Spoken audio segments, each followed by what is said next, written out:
ইংরেজিতে হেল্পিং ভার্বের একটা বড় গুরুত্ব আছে, তাই অবশ্যই আপনার এদের ব্যবহার শেখা উচিত। আজকে আমি আপনাকে শেখাবো হেল্পিং ভার্বের ব্যবহার। তবে আজকে আমরা শিখব সেই সমস্ত হেল্পিং ভার্বের ব্যবহার যেগুলো পাস্ট টেন্সে ব্যবহার করা হয়। অনেকেই আছে যারা এদেরকে সঠিকভাবে ব্যবহার করতে পারেন না। আজকে আমি খুব সহজেই এদের ব্যবহার আপনাকে শিখিয়ে দেব, যাতে আর কোনোদিন সমস্যা না হয়। এগুলি জানলে সঠিক ইংরেজি বলতে পারবেন। তাহলে চলুন শুরু করা যাক। এবার আমরা শিখব ডিড। ডিড মানে করেছিল। ডিড হলো ডু এর সিম্পল পাস্ট ফর্ম। ডিডকে ব্যবহার করা হয় সমস্ত সাবজেক্টের সাথে, যেমন I, you, we, they, he, she, it এবং যে কোনো নামের সাথে। ডিডকে ব্যবহার করা হয় মেন ভার্ব হিসাবে, আবার বাক্যে জোর দিতেও ডিডকে ব্যবহার করা হয়ে থাকে। ইন্টারোগেটিভ সেন্টেন্স তৈরি করতে ডিডকে ব্যবহার করা হয়, আবার নেগেটিভ সেন্টেন্স তৈরি করতেও ডিডকে ব্যবহার করা হয়। এবার উদাহরণ দেখা যাক। আমি এটা নিজেই করেছি। I did it myself. I did it myself. এখানে ডিডকে অ্যাজ এ মেন ভার্ব ব্যবহার করা হয়েছে, কারণ এখানে ডিড ছাড়া আর কোনো ভার্ব নেই। তুমি কি রামধনু দেখেছ? Did you see the rainbow? Did you see the rainbow? না, আমি দেখিনি। No, I didn't. No, I didn't. তাহলে এখানে আমরা শিখলাম ইন্টারোগেটিভ সেন্টেন্সের সাথে সাথে নেগেটিভ সেন্টেন্স, যেখানে আমরা ডিডকে ব্যবহার করেছি। তবে একটা জিনিস আপনাকে মনে রাখতে হবে যে ডিড দিয়ে ইন্টারোগেটিভ সেন্টেন্স বা প্রশ্নসূচক বাক্য তৈরি করলে সেন্টেন্স স্ট্রাকচার হবে এই রকম: did plus subject plus verb plus object plus interrogative sign. এটা যদি আপনি মনে রাখতে পারেন, তাহলে কখনো ইন্টারোগেটিভ সেন্টেন্স তৈরি করতে ভুল হবে না। এবার আমরা শিখব ওয়াজ এবং ওয়ারের ব্যবহার। ওয়াজ ওয়ারকে পাস্ট টেন্সে ব্যবহার করা হয়, বা অতীতের ঘটনাকে ব্যাখ্যা করতে ওয়াজ ওয়ারকে ব্যবহার করা হয়।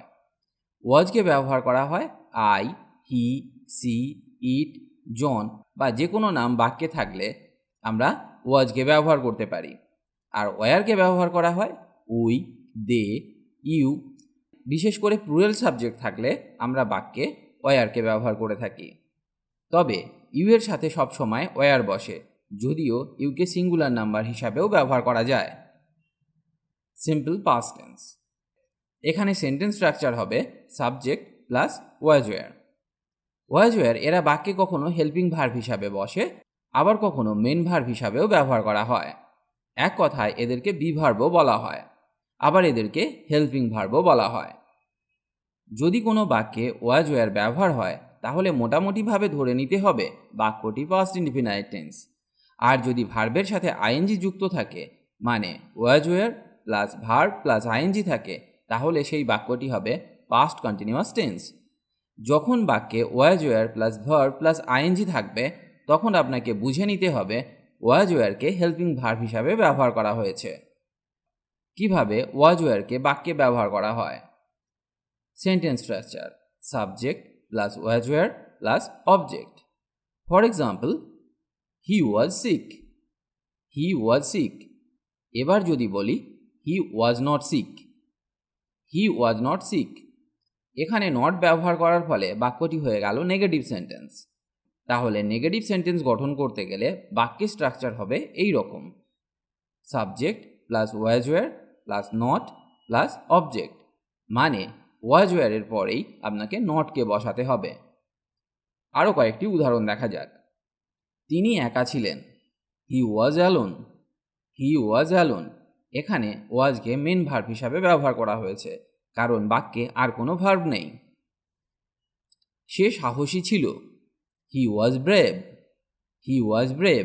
এখানেও ওয়াজকে মেন ভার্ব হিসাবে ব্যবহার করা হয়েছে। পরের উদাহরণটি দেখা যাক। সে চা তৈরি করছিল। She was making tea. She was making tea. এখানে ওয়াজকে অ্যাজ এ হেল্পিং ভার্ব ব্যবহার করা হয়েছে। তিনি গান শুনছিলেন। He was listening to music. He was listening to music. এখানেও ওয়াজকে অ্যাজ এ হেল্পিং ভার্ব ব্যবহার করা হয়েছে, কারণ বাক্যে মেন ভার্ব হলো লিসন। হ্যাডকে আমরা মেন ভার্ব এবং হেল্পিং ভার্ব হিসাবে ব্যবহার করতে পারি। যখন হ্যাডকে মেন ভার্ব হিসাবে ব্যবহার করা হয় তখন এর অর্থ হয় ছিল। হ্যাডকে আমরা I, you, we, they, he, she, it এবং যে কোনো নামের সাথে ব্যবহার করতে পারি। মানে এই সমস্ত সাবজেক্ট থাকলে আমরা বাক্যে হ্যাডকে ব্যবহার করতে পারবো। এক কথায় আমরা হ্যাডকে সমস্ত সাবজেক্টের সাথে ব্যবহার করতে পারি। একটা উদাহরণ দেখা যাক। তাদের একটি গাড়ি ছিল। They had a car. They had a কার।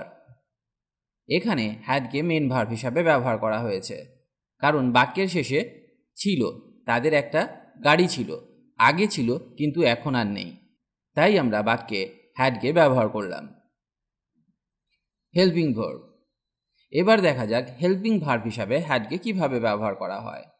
তবে যখন আমরা হেল্পিং ভার্ব হিসাবে হ্যাডকে ব্যবহার করব তখনও আমরা সমস্ত সাবজেক্টের সাথে হ্যাডকে ব্যবহার করতে পারবো।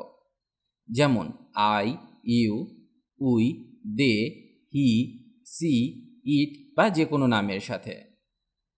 ফর এক্সাম্পল, তিনি পড়াশোনা করেছিলেন। He had studied. He had studied. এখানে হ্যাডকে হেল্পিং ভার্ব হিসাবে ব্যবহার করা হলো, কারণ এই বাক্যে স্টাডি হলো মেন ভার্ব আর হ্যাডকে ব্যবহার করা হয়েছে হেল্পিং ভার্ব হিসাবে। এবার আমরা শিখব হ্যাড টু। কোনো কাজ করতে হয়েছিল এই অর্থে আমরা হ্যাড টুকে বাক্যে ব্যবহার করে থাকি।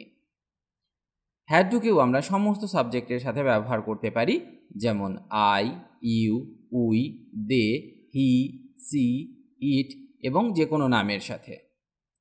ফর এক্সাম্পল, আমাকে যেতে হয়েছিল। I had to go. I had to go. এই বাক্যে যেন একটা জোর বা বাধ্যতা কাজ করছে। হয়তো আমার যাবার ইচ্ছে ছিল না, তাও যেতে হয়েছিল। আবার একটা উদাহরণ দেখা যাক। তাকে খেতে হয়েছিল। He had to eat. He had to eat. এই বাক্যেও একটা বাধ্যতা কাজ করছে। হয়তো আমার খাবার ইচ্ছে ছিল না, তাও খেতে হয়েছিল। তাহলে কোনো কাজ করতে হয়েছিল এই রকম অর্থে আমরা হ্যাড টুকে ব্যবহার করতে পারি। আশা করি আমি আপনাকে হ্যাড এবং হ্যাড টু এর ব্যবহার শেখাতে পেরেছি। যাই হোক, এবার আমরা শিখব কুডের ব্যবহার। কুড মানে পারতাম। কুডকেও আমরা সমস্ত সাবজেক্টের সাথে ব্যবহার করতে পারি, যেমন I, you, we, they, he, she, it এবং যে কোনো নামের সাথে। ক্যানের পাস্ট ফর্ম হলো কুড। কুড মানে হলো পারতাম। আমি ইংরেজি বলতে পারতাম। I wish I could speak English. I wish I could speak English. সে কাজটি করতে পারত। He could do the work. He could do the work. তুমি কি আমাকে পথটা বলতে পারবে? এটা একটা রিকোয়েস্ট। তো এখানেও আমরা কুডকে ব্যবহার করতে পারি, যেমন could you tell me the way. Could you tell me the way. সৌজন্য প্রকাশের জন্য কুডকে প্রেজেন্ট টেন্সে ব্যবহার করা হয়ে থাকে, যেমন could I use your pencil. Could I use your pencil. আমি কি আপনার পেন্সিল ব্যবহার করতে পারি? বা could I use your phone. Could I use your phone. আমি কি তোমার ফোন ব্যবহার করতে পারি? এখানে আমরা ক্যানকে ব্যবহার করতে পারতাম, কিন্তু কুডকে ব্যবহার করার ফলে বাক্যটি অনেক পোলাইট হয়ে গেল এবং এতে একটা সৌজন্য প্রকাশ পেল। এবার আমরা শিখব কুড বি এর ব্যবহার। কুড বিকে ব্যবহার করা হয় পসিবিলিটি অর্থে, বা বলতে পারেন থাকতে পারে বা হতে পারে। এই সমস্ত অর্থে আমরা কুড বিকে ব্যবহার করতে পারি। কুড বিকেও আমরা সমস্ত সাবজেক্টের সাথে ব্যবহার করতে পারি। ফর এক্সাম্পল, সে হাসপাতালে থাকতে পারে। He could be in the hospital. He could be in the hospital. সে অসুস্থ হতে পারে। He could be sick. He could be sick. এটা একটা পসিবিলিটি। এবার আমরা শিখব উডের ব্যবহার। উইলের অতীতকাল বা পাস্ট ফর্ম হলো উড, বা আমরা বলতে পারি পাস্ট অফ উইল, বা আমরা বলতে পারি উড হলো পাস্ট অফ উইল। উডকে ব্যবহার করা হয় সমস্ত সাবজেক্টের সাথে, যেমন I, you, we, they, he, she, it বা যে কোনো নামের সাথে আপনি উডকে ব্যবহার করতে পারেন। সৌজন্য এবং অনিয়মিত অভ্যাস বোঝাতে উডকে ব্যবহার করা হয়। ফর এক্সাম্পল, আমি সাঁতার কাটতাম, I would swim. I would swim এটা একটা অনিয়মিত অভ্যাস, মানে আমি আগে সাঁতার কাটতাম কিন্তু এখন আর কাটি না। সে ধূমপান করত, he would smoke. He would smoke মানে সে আগে ধূমপান করত কিন্তু এখন হয়তো আর করে না। এটাও একটা অনিয়মিত অভ্যাস। এইরকম অর্থ থাকলে আমরা উডকে ব্যবহার করতে পারি। উডের আরও নানা রকম ব্যবহার আছে, সেগুলি শেখার ইচ্ছে থাকলে আমাদের উড নিয়ে একটি ভিডিও দেওয়া আছে, সেটি দেখতে পারেন। এবার আমরা শিখব শুডের ব্যবহার। শুডকে সমস্ত সাবজেক্টের সাথে ব্যবহার করা হয়। I, you, we, they, he, she, it এবং যে কোনো নামের সাথে আমরা শুডকে ব্যবহার করতে পারি। শ্যালের পাস্ট ফর্ম হলো শুড। সাধারণত বাক্যে উপদেশ বা উচিত বোঝাতে শুডকে ব্যবহার করা হয়। যেমন, আমার কিভাবে জানা উচিত, how should I know. How should I know. তোমার কঠোর পরিশ্রম করা উচিত, you should work hard. You should work hard. তোমার এখন যাওয়া উচিত, you should leave now. You should leave now. তাহলে মনে রাখতে হবে, কোনো বাক্যে উচিত বোঝালে শুডকে ব্যবহার করা হয়। এবার শিখব শুড বি এর ব্যবহার। হওয়া উচিত অর্থে শুড বিকে ব্যবহার করা হয়। শুড বিকেও আমরা সমস্ত সাবজেক্টের সাথে ব্যবহার করতে পারি।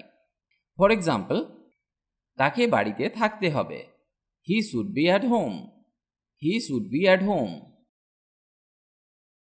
তাদের দয়ালু হওয়া উচিত, they should be kind. They should be kind. আজ এখানেই ভিডিওটি শেষ করছি। যদি আপনাদের বুঝতে কোনো অসুবিধা হয় তাহলে আমাকে কমেন্ট করে জানান। আজকে আমি শুধুমাত্র পাস্ট টেন্সে ব্যবহার করা হয় এমন কিছু হেল্পিং ভার্বের ব্যবহার শেখালাম। এছাড়াও আরও অনেক হেল্পিং ভার্ব আছে, সেগুলিও আপনার শেখা উচিত। সমস্ত হেল্পিং ভার্ব এবং মডাল ভার্ব নিয়ে একটি ভিডিও দেওয়া আছে, একবার দেখে নিতে পারেন। আপনার ইংরেজির অনেক উন্নতি হবে। ভালো থাকুন আর আমার সাথে ইংরেজি শিখতে থাকুন। আবার আমাদের দেখা হবে নতুন কোনো টপিক নিয়ে।